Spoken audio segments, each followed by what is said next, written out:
Good evening. Thanks for joining us tonight. My name is Jamie Mason. I'm Assistant Principal Learning and Teaching at Catholic Regional College. I also have Danny Briffa with me, who is from our ICT department, and Daniel Delicio, who is a learning leader in charge of learning technologies. So at some point, those two gentlemen may well also join in and add to the conversation.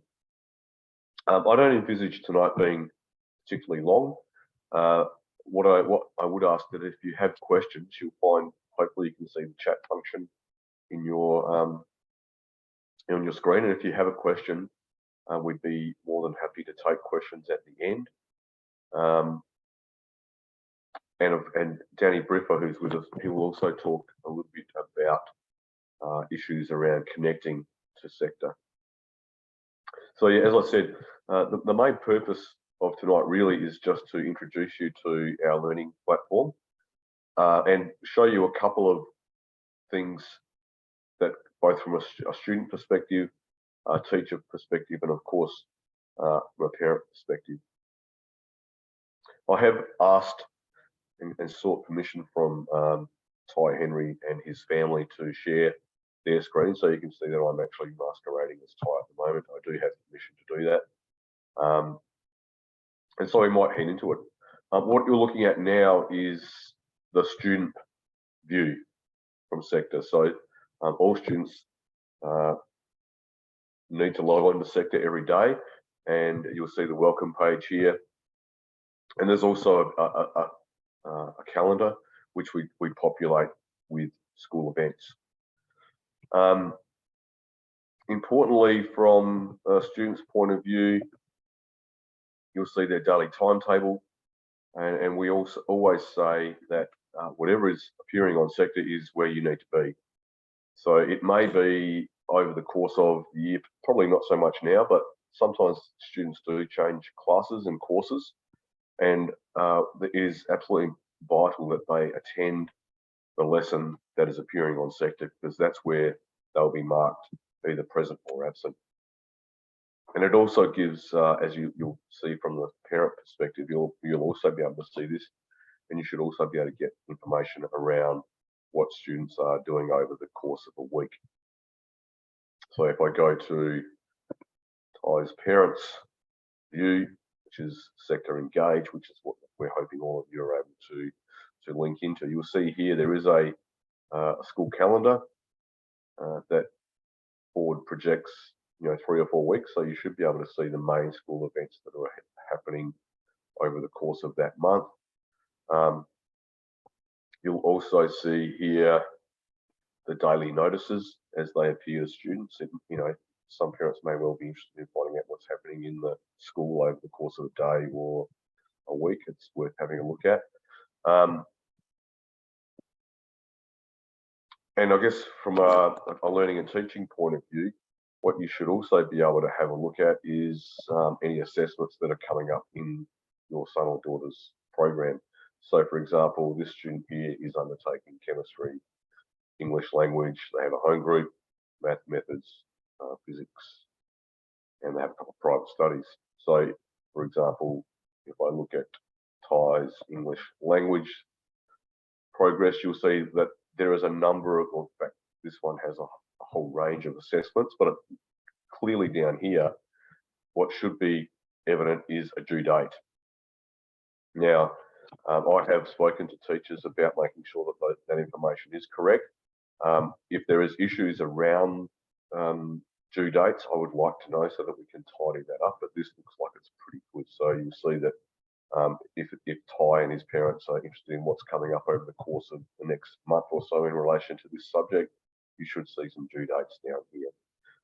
Those due dates, particularly as you get further out in the year, are liable to change, but they need to be given at least a couple of weeks' notice if they are going to change. So certainly this one should be locked in, and probably that one as well. But as we get further out in that planning, there will be occasions where these dates may need to change, but students and families need to have adequate notice about that. You'll also see in here I'll show you something a bit later. You should also get some feedback from that, and I can show you some information from a previous student that I've taught around that. It is an expectation that each class has at least 2 formative tasks, which parents and students have given feedback on. I'm really constantly reminding teachers about that. It's really important that as parents you have an understanding about how your son or daughter is tracking, and if there are issues around that, again, please let us know, because we don't want there to be any surprises at the end of the semester in relation to assessment. So that's the assessment panel. You'll also see here the courses that this student is doing, and you can, if you're interested in finding out what's going on in the classes, you can see that the initial screen will just show you what the course is, what the area of studies are. There'll be some assessment information about the course. There's a study design down here. This is an expectation for every subject. So that is the study design that is provided to us by VCAR. And you'll also see some unit planners and outcomes. Now that's an overview of the course and the study. And then if you go to today, you should be able to see what's actually happening in the class every day. And we ask our teachers to use the common language of learning intentions. That is, what are we learning about today? And then success criteria. What is it that you need to be able to do to successfully demonstrate an understanding of what we're learning? Now, sometimes these learning intentions and success criteria may actually be the same for a week or so, because it may be that the learning intentions and success are kind of a longer time frame, but sometimes they will change every lesson. You'll also find down here a number of resources. Now, this lesson just has a couple, but some classes have either video clips, PowerPoints. So if a student is away, for whatever reason, they should still be able to engage in the learning of the class. And it may be that if they're really sick, they can't do that on the day, they can go back and look at the resources that are available.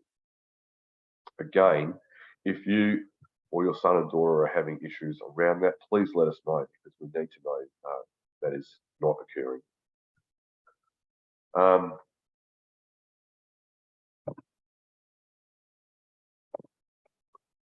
back to my panel here. Some of these are not particularly well populated at the moment. For example, the dashboard. There's a little bit of information here, but we're working on providing more information to students and parents through our dashboard, and maybe Daniel Talicio might be able to talk a little bit more about that. There is this direct message function. So that is information that is going out to parents, and this is our preferred method of communication between teachers and students, and teachers and parents. So particularly teachers and students, we don't encourage our teachers to email students. We prefer them to use this internal direct message mechanism. You'll also notice down here the reports. So we can find reports for TIE. These were last year's reports, but we release our reports. We have an interim report, which is at the end of both term 1 and term 3. And we also have an end of semester report, which is at the end of semester 1 and end of semester 2. Now, for year 12 students, we only release a end of semester 1 report. We don't have a semester report at the end of the year for year 12s, because they're heading into external exams. They get a final report, obviously from VCAR. Daniel, would you like to, Daniel Talicio, would you like to add anything to that, particularly around the dashboard?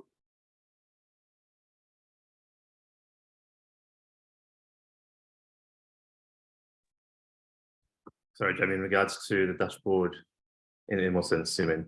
I know you're working on some information around dashboards, both for teachers and students. Is that right? In regards to the new work habits, is that what you're referring to? Yeah. So we've been sort of doing some work over the last few months around reporting not just academic results in regards to grades in schools, but also reflecting the students' habits in the classroom. So things like their ability to be organised, to be resilient, request feedback, work in groups, and the things that are important both in school and afterwards. And there'll be information about that coming out quite soon, and there'll be interim reports about that as well from teachers. So each teacher will be asked to report on the habits of your son or daughter in the class, and there'll be an overall sort of reflection of their habits across their classes as well. So, as I said, it'll be coming out in the next few weeks, and hopefully gives you a bit more of a rounded view beyond just the numbers and the scores in your classes, but more so the approach to the studies that your son or daughter is having currently. I've noticed a question that's appeared in the chat with direct messages. Is there any way you can delete bulk messages at once? I'm hearing or taking from that you're finding that there are too many direct messages that are coming out that are not relevant to you as a parent. Would that be correct? I'm guessing that's sometimes, yeah. So I can give that feedback. We will certainly, when we're sending out direct messages, we try to filter it so that it's only going to those families, students that are directly affected by the message. So, for example, sometimes we might just send it out just to VCE vocational major students, or it might be only to year 11s. But however, I take on board that there are times when we're trying to get information out to the whole school, but I can certainly talk to those people who are responsible for that. You have to build up and you find them. Okay, Danny Briffer, can you see that? Person is saying they build up and they have to delete them individually. There's no way to. You can actually just select one of the messages, and depending if you're on PC, you can hold Shift and go down and select multiple, and then mark them as red. Right. Okay. Yes, you can definitely do them in bulk if need be. Okay. Are there any?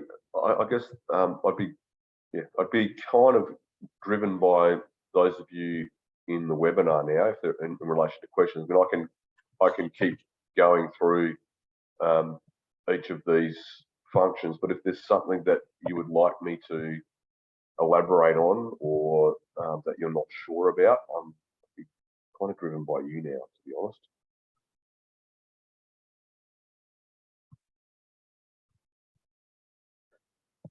Danny Briffer, can you see any more questions there? None at the moment. Do you want to talk a little bit about the issues around getting onto Seqta? I'm assuming that there might be some people here who are interested in finding out how to get onto Seqta. Well, I guess if anyone in here currently that can't access Seqta Engage, can you just pop a question in, and I'll have a look into your accounts for you. I guess we'd also be, interested in hearing from you in the chat what your concerns are with Seqta, or issues that you think we need to improve on with Seqta around communication, or from a learning and teaching point of view, are you getting enough information from us, from teachers around student progress?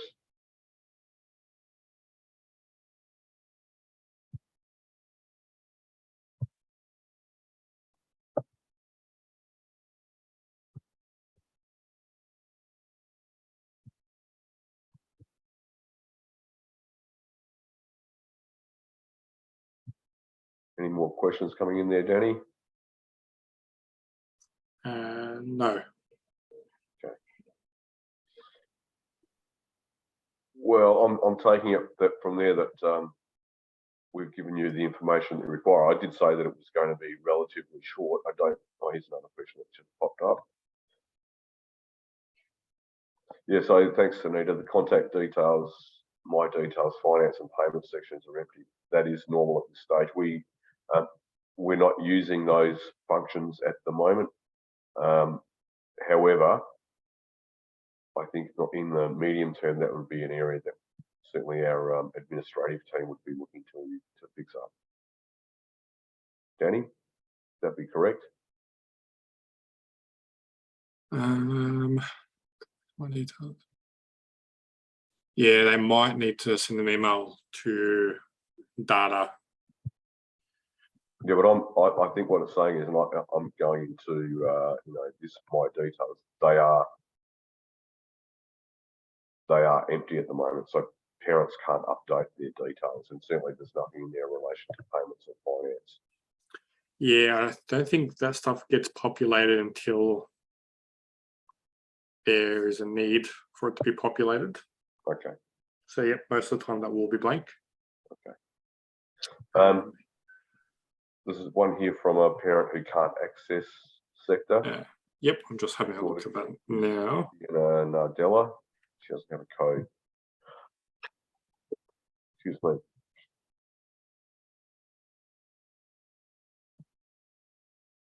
Do you want to take that one on notice, Danny, and perhaps get to Palmyra?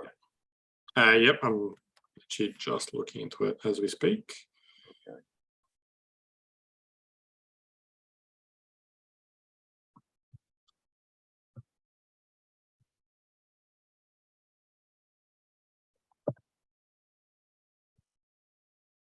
Chat there.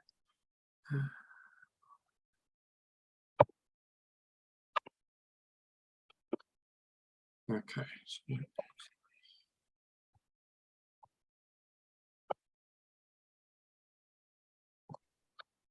Links on the welcome page. Not updated since 2020 with update. Okay, so you're talking about this page here, I think.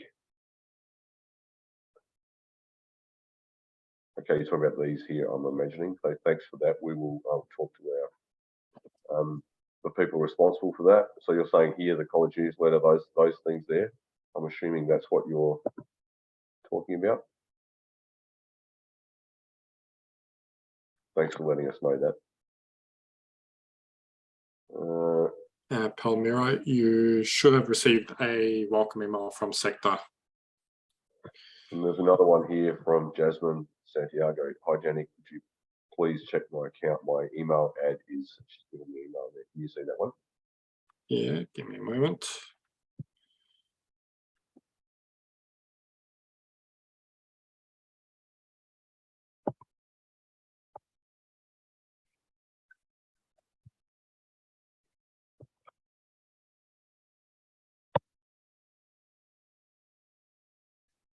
All right, Jasmine, you should have received an email. It most likely would go to your spam or junk folder.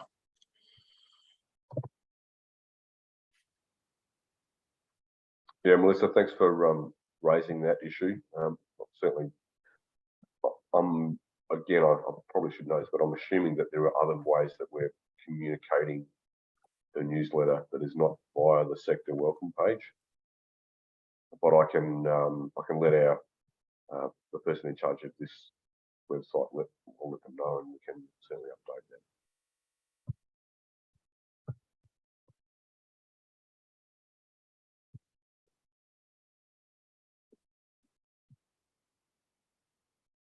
So Palmyra's got the link. Perfect.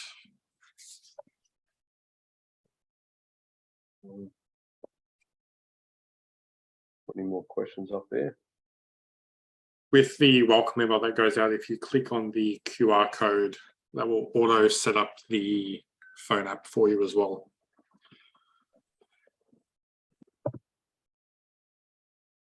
Doesn't seem to be any more questions coming at us.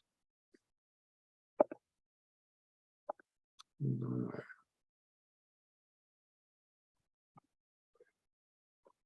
Brielle raised their hand.